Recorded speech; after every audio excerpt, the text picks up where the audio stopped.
ఓం శ్రీ గురుభ్యో నమ. ఆధ్యాత్మిక కథలు కొన్ని తెలుసుకుందామండి. దీని నుంచి మనకి భక్తి, వైరాగ్యము, మోక్ష మార్గాన్ని పొందడానికి ఒక దారి వస్తుంది. ఓం శ్రీ గురుభ్యో నమ. ఓం శ్రీ కృష్ణాయ నమ. అధికారము, బాధ్యత. ఎవరు ఏ హోదాలో ఉన్నా, ఏ స్థాయిలో ఉన్నా వాటి సౌకర్యాల మత్తులో మునిగి తేలుతూ కల్పించిన హక్కులతో ఆనందిస్తూ వాటి వల్ల కలిగే అధికారాన్ని వాడుకొని బాధ్యతల్ని విస్మరించే ప్రమాదం అనివార్యం. ధర్మం తప్పని కృషికి శాశ్వత శాంతి లభిస్తుంది. ఇది ఏ రంగంలోని వారైనా, ఏ స్థాయి వారైనా గమనించదగ్గ అంశం. త్రిభువన పాలకుడైన ఇంద్రుడు ఒకసారి లోకరక్షణ కోసము వృత్రాసురుని సంహరించవలసి వస్తుంది. ఆ కారణంగా బ్రహ్మహత్యా పాతకం సంక్రమించి పాప నివారణార్థం స్వర్గాన్ని విడిచిపెట్టి అజ్ఞాతంగా గడపసాగాడు ఇంద్రుడు. ముల్లోకాల్ని ఏలే నాథుడు లేక 100 యజ్ఞాలు చేసిన నహుషుడు అనే చక్రవర్తికి దేవతలు, మహర్షులు ఇంద్ర పదవిని తాత్కాలికంగా ఇచ్చారు. ఇది తనకు అప్పగించిన బాధ్యతగా గాక లభించిన వైభవంగా భావించడంతో అధికార దర్పం తలకెక్కి క్రమంగా నహుషుడు హద్దుమీరసాగాడు. స్వర్గభోగాల్లో మునిగి తేలుతూ ఒకసారి ఇంద్రుడిని అయ్యాను గనుక గత ఇంద్రుడి భార్య ఇంద్రాని శచీదేవిని కూడా నేనే చేపట్టాలి అనే ఊహ కలిగింది అతడికి. అసలే భర్త జాడత లేక బాధపడుతున్న మహాప్రతిభత శచీదేవికి నహుషుడు పంపిన రాయబారం వినగానే దుఃఖం కలిగింది. దేవగురు అయిన బృహస్పతిని శరణు వేడింది. బృహస్పతి ఆమెకు రక్షణను అనుగ్రహించాడు. నహుషుని నిరోధించాడు బృహస్పతి. దాంతో దేవగురువునే సంహరిస్తానని కోపంతో ఊగిపోయాడు నహుషుడు. దేవతలంతా నహుషుడికి నచ్చజెబుతూ పరధార వ్యామోహం తగదు అని బోధించారు. మోహం తలకెక్కిన వారికి ధర్మబోధలు రుచించవు కదా. వితండవాదం చేసి వారిని బెదిరించాడు. ఆ సమయంలో శచీదేవి పరాశక్తిని ఉపాసించి భర్త జాడ తెలుసుకుంది. ఇంద్రుడు శచిని ఓదార్చి కొంతకాలం ఓపిక పట్టమని నహుషుని పొగరనచడానికి ఒక ఉపాయం సూచించాడు. భర్త బోధ ప్రకారం శచీదేవి నహుషుని అంగీకరించినట్లుగా కబురు పంపి ఒక నిబంధన విధించింది. ఋషులు మోసే పల్లకిలో తన వద్దకు వస్తే అతడి గొప్పతనాన్ని అంగీకరించి స్వీకరిస్తానని షరతు పెట్టింది. కామమోహితుడైన నహుషుడు సరేనని ఋషులు మోసే పల్లకిని సిద్ధం చేశాడు. ఇంద్ర పదవిలో ఉన్న వారిని గౌరవించాలని ఋషులు, దేవతలు సహిస్తారు. అది పదవికి గౌరవము, వ్యక్తికి కాదు. ఆ విషయం గుర్తించే స్థితిలో లేడు నహుషుడు. మొత్తానికి ఋషులు మోసే పల్లకిలో బయలుదేరాడు నూతనేంద్రుడు. ఆ పల్లకి మోసేవారిలో మహాత్ములు అగస్త్యుల వారు ఉన్నారు. అందరిలోకి కాస్త పొట్టివాడైన అగస్త్యుడి నడక కొంత నెమ్మదిగా ఉంది. శచీదేవి వద్దకు వెళ్ళాలన్న తొందరలో ఉన్న నహుషుడు ఆ నెమ్మదిని తాళలేక పల్లకిలో నుంచి అగస్త్యుడి భుజాన్ని కాలితో తాకి సర్ప నడు నడు అన్నాడు. ఈ అవమానాన్ని భరించలేక దివ్య మహర్షి సర్పోభవ పాముఖా అని శపించాడు. దాంతో కొండ చిలువగా మారి అడవిలో పడ్డాడు నహుషుడు. చాలా కాలం అడవిలోనే ఉండి తర్వాత ఏనాటికో ధర్మరాజు వల్ల శాప విమోచన పొందాడు. అది పశ్చాత్తాపడినందుకు అగస్త్యుల వారు సూచించిన విమోచన మార్గం. ఈ కథ గమనించితే ఇందులో పాత్రలన్నీ మానవ స్వభావాలకు అద్దం పడతాయి. ఇది ఈనాటికి జరుగుతున్న కథే. మానవ జాతిని హెచ్చరించి ధర్మపదంలో పెట్టే సనాతన ధర్మం అందించిన పురాణ కథల్లో ఇది ఒకటి. పదవిలో ఉన్న వారి పొగరు మహాత్ముల్ని సైతం గుర్తించనియదని, అదే వారిని పతనం చేస్తుందని తెలిసిన ఇంద్రుడు చక్కగా ఊహించి శచీదేవికి సలహా ఇచ్చాడు. అతడి ఊహ ప్రకారమే అధికార మదోన్మత్తుడై కామోందుడై ప్రవర్తించిన నహుషుడు పతనమయ్యాడు. అధికార దుర్వినియోగం చేసే పదవీ మత్తుడికి గుణపాఠం ఇది. బాధ్యతను విస్మరించి హక్కుల్ని అడ్డం పెట్టుకొని ధర్మాన్ని అతిక్రమిస్తే పట్టే దుర్గతి ఇది. ఇవే శాశ్వత నియమాలంటే.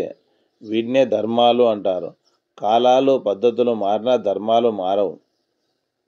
పదవిలో ఉన్న వారి పొగరు మహాత్ముని గుర్తించనీయదు. ఇది ఒక నీతి వాక్యం అండి. ఇంకొక కథ. బుద్ధిని సరిదిద్దుకోవాలి. ఆకాశము, వాయువు, అగ్ని, జలము, పృథ్వీ అనే పంచభూతాలతో ఏర్పడింది ప్రపంచం. అందుకే దాన్ని ప్రపంచం అన్నారు. దాన్ని పరబ్రహ్మ స్వరూపమైన శుద్ధ చైతన్యము నివాసముగా ఏర్పరచుకొని దాని మదదహము మహాదహంకారం శక్తి వల్ల జగత్తును నడిపిస్తుంది. ఈ పంచభూత ప్రకృతే సూక్ష్మాకాశంగా మారి 25 తత్వాలతో స్థూల దేహం ఏర్పాటు చేసింది.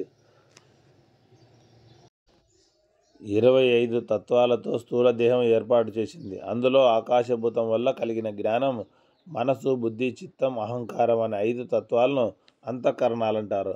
వీటికి భిన్నమైన కార్యాచరణ ఉంది. ఇవి గుణ ప్రకృతులు. మిగతా 4 భూతాల్లోని సూక్ష్మాంశాలు జడ ప్రకృతులయ్యాయి. ఈ 25 తత్వ సముదాయమే స్థూల దేహము. సూక్ష్మదేహంగా మారి దేహిని నడిపిస్తున్నాయి. అందులో అంతర్గతంగా ఉన్న దివ్యశక్తే శుద్ధ చైతన్యం అంటే ఆత్మ. అంతఃకరణాల కార్యాచరణ పరిశీలిస్తే జ్ఞానం సర్వాన్ని గుర్తిస్తుంది, మనసు దాన్ని సంగ్రహిస్తుంది, బుద్ధి అనేది అందులోని మంచి చెడులను నిర్ణయించి చిత్తానికి అప్పగిస్తుంది. చిత్తంలో ఏర్పడిన దృఢభావము ఇక ఎప్పటికీ చెదిరిపోదు. అదే స్థిర సంకల్పం. ఆ స్థిర సంకల్పం అందుకున్న నేను అనే మనలోని మనిషి సంకల్ప సిద్ధికి కృషి చేస్తాడు. ఇదంతా మనకు తెలియకుండానే మనలో జరిగిపోతుంది. మనలో ఉన్న జ్ఞానశక్తి ఒక విషయాన్ని గుర్తిస్తుందే తప్ప అందులోని వాస్తవాన్ని గ్రహించలేదు. అప్పుడది ఆ విషయాన్ని మనసుకు అందిస్తుంది. మనసు కూడా చంచలమైంది కాబట్టి విషయానికి న్యాయం చేయలేదు. మనసుకు ద్వంద్వ దోషాలున్నాయి.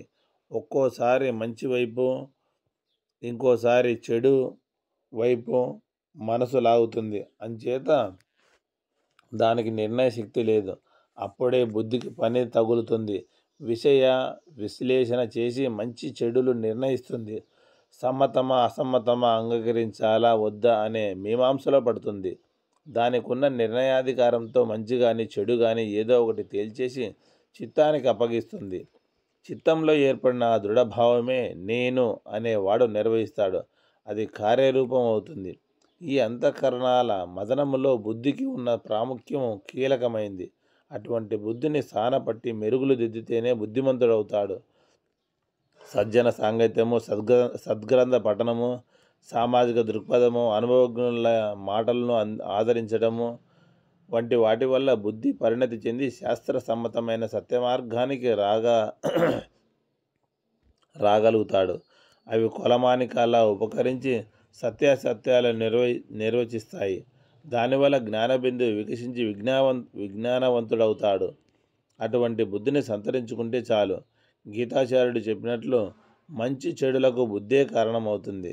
కర్ణుడు అజేయశక్తి సంపన్నుడైనప్పటికీ చెడు బుద్ధులున్న వారితో సహవాసం చేసి చెడిపోయాడు. మందర మాటలు విని స్వబుద్ధిని కోల్పోయిన కైకేయి శ్రీరాముడి పట్టాభిషేకం చెడగొట్టింది. శివశక్తి సంపన్నుడైన రావణుడు కూడా దుర్బుద్ధి వల్ల నేలకొరిగాడు.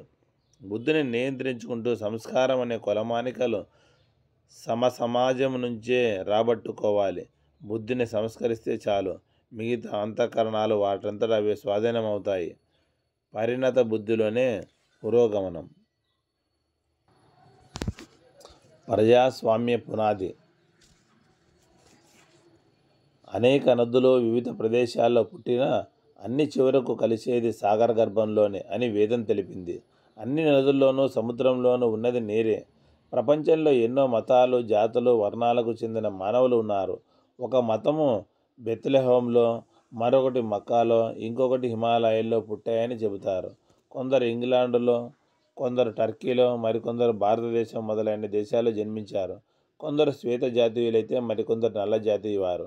ఎవరు ఎక్కడ పుట్టినా, ఏ మతస్థులైనా సమస్త మానవాళిని భగవంతుడి వైపు మళ్లించి ఉన్న స్థాయి నుంచి ఉన్నత స్థాయికి నడిపించడమే సర్వమతాల ఆశయము. సముద్రం వంటి పరమాత్మను చేరడమే గమ్యం. ఆ దైవం ఎక్కడో దూరంగా కూడా లేడు. విశ్వంలో వ్యాపించి నిండి నిబిడీకృతమై ఉన్నది. ప్రతి ప్రాణి హృదయంలో ఉన్నది ఈశ్వర చైతన్యమే. ఈశావాస్యోపనిషత్తులో అలాగే భగవద్గీతలో అందరిలోనూ పరమాత్మ సమంగా ఉన్నాడు. భగవద్గీతలో కూడా చెప్తారండి. నిజానికి ప్రతి మనిషి శాశ్వతుడైన దైవాంశయే అని గీతాచార్యుడి ప్రకటన. భగవద్గీత 15వ అధ్యాయం 7వ శ్లోకం. ప్రతి వ్యక్తి ఎలా ఆత్మస్వరూపుడో జగద్గురు అయిన శ్రీ ఆదిశంకరాచార్యులు సశాస్త్రీయంగా సహేతుకంగా ఒక అద్భుత శ్లోకంలో ఇలా నిరూపించారు. ఆ శ్లోకం భావం ఇది: గురు, నీవు ఏ వెలుగు వల్ల పదార్థాలను ప్రాణులను గుర్తిస్తావు? శిష్యుడు: పగలు సూర్యకాంతి వల్ల, రాత్రి దీపకాంతి వల్ల గుర్తిస్తాను. గురువు: సూర్య దీప కాంతులను గ్రహించడానికి ఏది నీకు వెలుగు? శిష్యుడు: నా కళ్ళు. గురువు: కళ్ళు మూసుకుంటే నీకు ఏది వెలుగు? అంటే స్వప్నావస్థ అని భావము. శిష్యుడు: బుద్ధి. గురువు: ఆ బుద్ధి కూడా లేనట్టి గాఢ నిద్ర సుషుప్తిలో నీకు ఏ వెలుగు? శిష్యుడు: అప్పుడు నేనే వెలుగు రూపుణ్ణి. గురువు: కాబట్టి నీవే ఆ ప్రకాశరూపుడవి, ఆత్మస్వరూపుడవని తెలుసుకో. ఇదే తత్వమసి, అతడు నీవే. తత్వం అసి అనే మహావాక్యబోధ. శిష్యుడు: అవును ప్రభో, నేనే ఆ ప్రకాశరూపుడైన ఆత్మను లేదా బ్రహ్మాన్ని. ఇదే శివ అనుభవ మహావాక్యమైన అహం బ్రహ్మాస్మి, నేనే బ్రహ్మాన్ని. ప్రతి వ్యక్తి ఆత్మస్వరూపుడైనందుచేత సమస్త మానవాళి దైవస్వరూపులే, నశించని అమృతపుత్రులే. మనుషులందరిలో ఉన్నది ఒకే బ్రహ్మ పదార్థం, చైతన్యం, ఆత్మ అయినప్పుడు, అందరిలో పరమాత్మ సమంగా ఉన్నప్పుడు యావత్ మానవజాతి అంతా పారమార్థిక దృష్టిలో సమానమే కదా. ఈ కారణం చేతనే సర్వ సమానత్వం అనే విలువైన ప్రాతిపదిక మీదనే ప్రజాస్వామ్యం ఏర్పడింది. ఇదే సహజమైన వ్యవస్థ. ఇదే భిన్నత్వంలో ఏకత్వం. మానవులందరూ విశ్వకుటుంబంలోని సమాన హక్కుదారులని ముఖ్యంగా ప్రపంచీకరణ సందర్భంగా అందరూ గుర్తుంచుకోవాలి. ఈ వసుదైక కుటుంబం అనే ఆదర్శాన్ని పార్లమెంటు భవనం వద్ద శిలాక్షరాల్లో చెక్కారు కూడా. శ్రీకృష్ణుడు వెన్నను తన తోటి బాలురకే గాక కోతులకు కూడా పంచిపెట్టాడని భాగవతం చెప్పింది. దీని వెనుక ప్రజాస్వామ్య భావనే కారణం. ఈ పవిత్ర ప్రజాస్వామ్య వ్యవస్థలో ఉండే అమృతపుత్రులైన మన కర్తవ్యం ఏమిటి? ఇందుకు ఋగ్వేదం 2 ఆదేశాలను అందించింది. 1. మోక్షం కోసం నిన్ను నువ్వు ఉద్ధరించుకో. ఇది వ్యక్తి స్థాయిలో ఆచరించవలసిన సాధన. 2. లోక కళ్యాణకారకమైన పనులు చేయాలి. సమాజంలోని ఎక్కువ మందికి సుఖాన్ని, హితాన్ని చేకూర్చే పనులను విస్తృతంగా భారీ స్థాయిలో నిర్వర్తించవలసి ఉంటుంది. పూర్వం రాజులు 7 లేక 8 మంది మంత్రుల సహాయంతో ఇప్పుడు మాత్రం ఇప్పుడు ఎన్నికైన ప్రభుత్వాలలాగా ఆ పనులను చేపట్టేవారు. ప్రభుత్వాలను నడిపే చట్టసభలకు ప్రతినిధులుగా ఎవరైనా ప్రజలు ప్రజాస్వామ్యంలో ఎన్నుకుంటారు. లోకాభ్యుదయానికి చేపట్టే పనులకు వేరే ప్రధాన బాధ్యులై ప్రజాస్వామ్య ఉన్నత విలువలను పరిరక్షించగల నిస్వార్థపరులను, సత్కీర్తిమంతులను, ప్రజాహితాన్ని చేకూర్చగల వారినే ఎన్నుకోవడం మనందరి బాధ్యత. ప్రతి ప్రాణి హృదయంలోనూ ఉన్నది ఈశ్వర చైతన్యమే. ఓం శ్రీ గురుభ్యో నమః. సోహం.